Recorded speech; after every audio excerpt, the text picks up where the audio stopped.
అందరికీ హాయ్ అండి. Welcome back to our channel. ఈరోజు చాలా సింపుల్‌గా, టేస్టీగా ఉండే చికెన్ గ్రేవీ కర్రీ, అలాగే దీని కాంబినేషను ప్లెయిన్ బిర్యానీ ఎలా ప్రిపేర్ చేయాలో చూపిస్తాను. చాలా సింపుల్‌గా కుక్కర్‌లో బిర్యానీ ప్రిపేర్ చేసుకోవచ్చు. అలాగే చికెన్ కర్రీ గూడా.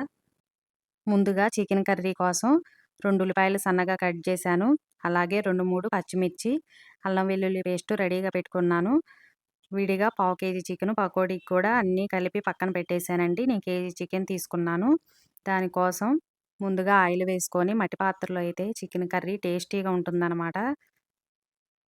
మనం సన్నగా కట్ చేసి పెట్టుకున్న ఆనియన్స్, పచ్చిమిర్చి వేసుకొని ఫ్రై చేసుకోవాలి.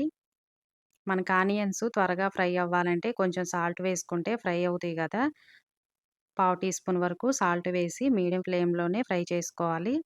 అలాగే చిటికెడు పసుపు గూడా వేశాను. మనము చికెన్ అనేది సాఫ్ట్‌గా రావటం కోసం చికెన్ తీసుకొచ్చిన తర్వాత వాటర్‌లో హాఫ్ అన్ అవర్ నానబెడితే చికెన్ మనకి జ్యూసీలాగా వస్తుంది.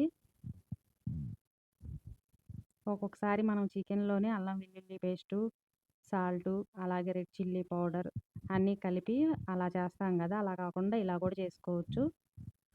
మనకు ఆనియన్స్ ఫ్రై అయిపోయిన తర్వాత అల్లం వెల్లుల్లి పేస్ట్ వేసుకుంటున్నాను.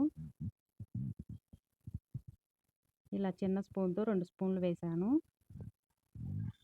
మనకి అల్లం వెల్లుల్లి పేస్ట్ కూడా ఆయిల్‌లో పచ్చివాసన పోయేంత వరకు ఫ్రై చేయాలి. మనకి మట్టి పాత్ర కాబట్టి అడుగంటుకోదండి.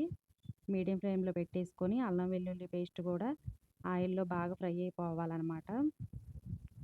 ఇలా 2, 3 నిమిషాలు ఫ్రై అయిన తర్వాత సాల్ట్ వాటర్‌లో ఉంచా కదా! వాటర్ అంతా తీసేసి ఇలా చికెన్ వేశాను. చికెన్ ఎప్పుడైనా మన కర్రీకి బ్యాక్ పార్ట్ అయితే బావుండిద్దనమాట బోన్స్‌తో. ఇలా చికెన్ వేసుకొని హై ఫ్లేమ్‌లో పెట్టేసుకొని ఇప్పుడు ఇలా కలిపితే మనకి దాంట్లో ఉండే వాటర్ అంతా బయటకు వచ్చి చికెన్ అనేది మగ్గిపోయిద్దనమాట. ఇప్పుడు చికెన్‌కి కూడా సరిపడా సాల్ట్ వేశాను. మనం సాల్ట్ వాటర్‌లో నానబెడితే చికెన్‌లో కొంచెం సాల్ట్ ఉండిద్ది కాబట్టి కొంచెం చూసుకొని వేసుకోండి. ఇప్పుడు సాల్ట్ వేసిన తర్వాత రెడ్ చిల్లీ పౌడర్ కూడా వేస్తున్నాను. మనకి కారం కూడా ఆయిల్‌లో బాగా ఫ్రై అవుతుంది. అందుకని ముందే వేస్తున్నానన్నమాట. కొంచెం స్పైసీగా ఉంటేనే బావుంటది చికెన్ కర్రీకి. చూసారు కదా! మనకి చికెన్‌లో వాటర్ మొత్తం బయటకు వచ్చేసి చికెన్ అంతా కుక్ అవుతా ఉంటది. ఈలోపు పక్కన స్టవ్ మీద కుక్కర్ పెట్టేసుకుందాము. ఇలా 3 స్పూన్స్ వరకు నెయ్యి వేసుకొని చెక్క, లవంగాలు, యాలకులు, అలాగే అనాస పువ్వు, బిర్యానీ ఆకు మొత్తం స్పైసీస్ అంతా వేశాను. మీకు ఇష్టం అయితే ఇంకా బాగా స్పైసీ కావాలనుకుంటే 1 స్పూన్ మిరియాలు కూడా వేసుకోవచ్చు. నేనైతే మిరియాలు వేయలేదండి ఈసారి.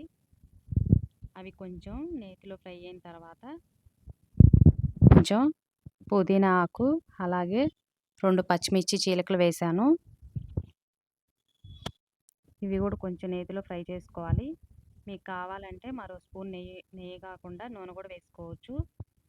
తర్వాత మనకు ఆకు అనేది కొంచెం ఫ్రై అయింది కదా! ఇప్పుడు అల్లం వెల్లుల్లి పేస్ట్ వేసుకోవాలి. అల్లం వెల్లుల్లి పేస్ట్ కూడా పచ్చివాసన అంతా పోయేంత వరకు లో ఫ్లేమ్‌లో ఫ్రై చేసుకోవాలి. ఇలా ప్లెయిన్ బిర్యానీకి ఆ చికెన్ కర్రీ అయితే చాలా బావుండిద్దనమాట. ఇప్పుడు అల్లం వెల్లుల్లి పేస్ట్ ఫ్రై అయిపోయిన తర్వాత సన్నగా కట్ చేసిన కొత్తిమీర తరుగు, అలాగే గరం మసాలా వేస్తున్నాను. నేను ధనియాలు, జీలకర్ర, అలాగే గరం మసాలా అని చెప్పాను కదా! చెక్క, లవంగాలు, యాలకులు అన్నీ కలిపి పట్టాననమాట మిక్సీ. అందుకని పెద్ద స్పూన్ వేశాను. నేను basmati rice half an hour ముందే నానబెట్టాననమాట. కుక్కర్‌లో చేస్తున్నాం కాబట్టి గ్లాస్‌కి గ్లాసుంబావు వాటర్ సరిపోతుంది. విడిగా చేస్తే గ్లాస్‌కి 2 గ్లాసులు వాటర్ వేయాలి. నేను చిన్న గ్లాస్‌తో 2 గ్లాసులు రైస్ తీసుకున్నాను. వాటర్ అనేది కొంచెం బాయిల్ అయిన తర్వాత మనం రైస్ వేసుకోవాలి. లేకపోతే మీరు రైస్ వేస్తే హాట్ వాటర్ అయినా వేయొచ్చు ఒకేసారి. ఇప్పుడు సాల్ట్ వేసుకొని ఇలా మూత పెట్టేసుకొని 2 విజిల్స్ వస్తే మనకు బాస్మతి రైస్ కాబట్టి ఈజీగానే కుక్ అవుతుంది. రైస్ కూడా విరిగిపోకుండా చక్కగా వస్తుంది. ఇప్పుడు చికెన్ కర్రీ కూడా చూసారు కదా! దాంట్లో ఉండే వాటర్ అంతా పోయి ఆయిల్ అనేది మనకి పైకి వచ్చింది కదా! ఇప్పుడు కొత్తిమీర కాకుండా ఇలా కరివేపాకు వేసుకుంటే చాలా బావుండిద్ది. మనకి బిర్యానీ ఉంది కాబట్టి వాటర్ అనేది ఎక్కువ వేయకుండా అసలు చికెన్‌లో ఇలా చేసుకుంటే మసాలా ఎక్కువ లేకుండా బావుంటది. కరివేపాకు, అలాగే గరం మసాలా, ధనియాల పౌడర్ వేసి 2, 3 నిమిషాలు కరివేపాకు వేగిన తర్వాత లాస్ట్‌లో కొత్తిమీర, పుదీనా వేసుకోండి. చికెన్ కర్రీలో గూడా పుదీనా బావుండిద్ది. ఇలా లో ఫ్లేమ్‌లో పెట్టేసుకొని మరో 5, 6 నిమిషాలు ఫ్రై చేయాలన్నమాట. మనకి చికెన్ ఫ్రై రెడీ అయిపోయింది. దగ్గర పడింది చూసారు గదా! ఇలా ఆయిల్ సెపరేట్ అయిన తర్వాత మనకి చికెన్ కర్రీ రెడీ అయిపోయినట్టే. ఇప్పుడు పూర్తిగా స్టవ్ ఆపేద్దాం. కుక్కర్ విజిల్ కూడా పోయిందండి. బిర్యానీ చూద్దాము. బిర్యానీ పొడి పొడిగా బాగొచ్చింది. టేస్ట్ కూడా చాలా బావుండిద్ది ఇలా ప్లెయిన్‌గా చేసుకుంటే. ఎప్పుడు చికెన్ దమ్ బిర్యానీ అలా చేసుకుంటాం గదా! ఎప్పుడన్నా ఒకసారి ఇలా ట్రై చేయండి. టేస్ట్ మాత్రం చాలా బావుండిద్ది.